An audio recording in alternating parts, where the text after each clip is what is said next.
full of all of these delivery drivers getting packages to our homes. A lot of traffic, lots going on, lots of places to go. But what happens if, God forbid, we get into a crash, us or a loved one, with one of those commercial vehicles? It's a little bit different than just getting into a crash with a normal person. We've got Tom Sinas. He's from Sinas Law Firm, talking about crashes involving commercial vehicles. Tom, tell us about the difference there for us. Well, in some senses, you think, okay, well, it's two cars or a car and a truck. And so is it the same as if you were involved in a regular car crash? And the answer, of course, is no. It's very different for a number of reasons, but probably a couple of the most important is that, first of all, the potential entities and individuals who may be liable in a crash involving a commercial vehicle are very different than what you would commonly encounter in your normal car crash, where the most obvious person responsible there would be the person who caused the crash. When you're dealing with commercial vehicles, there's not only, of course, that potential driver, but there are a whole host of other entities that may have liability as well.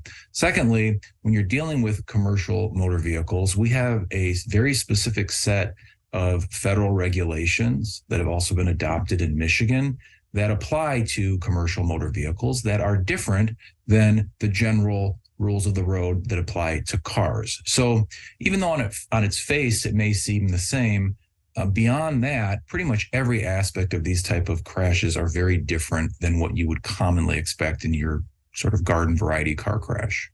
Okay, so tell us about defendants in this kind of a case. How does that work? So you start the most obvious, right? The driver.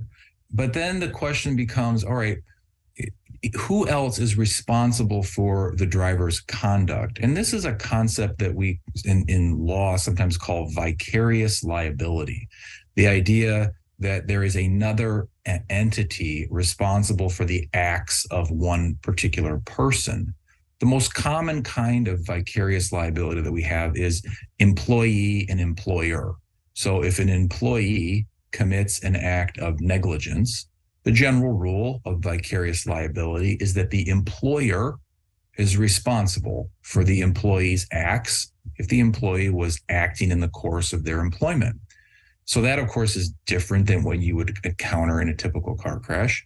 But you can have other forms of vicarious liability. Another kind is what we call owner liability. So the owner of the semi-truck, for example, if it's a semi-truck, may have owner liability, but you may also have this vicarious liability concept that extends from the driver or the motor carrier to other entities that may not be so apparent when you just look at the facts of the crash. So unlike a car crash, which maybe in some sense starts and ends with that other driver, in a commercial motor vehicle crash, it maybe starts with the other driver and it extends to a whole host of other potential entities who may have liability to the person who's injured.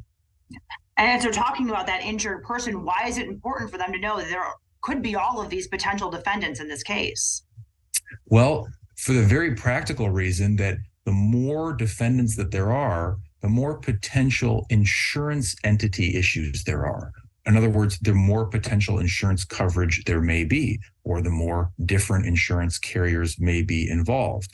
Typically, when you think of a car crash, you think of the insurance involved there being the one that covers the other driver. Well, when you have other entities who may have liability for one of these types of theories, you have a whole different host of other insurance companies who may be liable as well. And that, of course, can really matter when you're talking particularly about catastrophic injuries where the damages, the harms, are very significant. And now in Michigan, with the changes to our auto no-fault law, we have people who no longer have access to lifetime medical care for their injuries. And so therefore, the extent and scope of different insurance coverage really matters and really needs to be understood in these cases.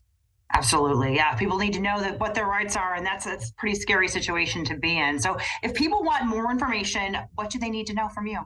Well, they can find us online anywhere at www.sinusdramus.com. You can shoot us an email at info@sinusdramus.com or give us a call at 616-301-3333.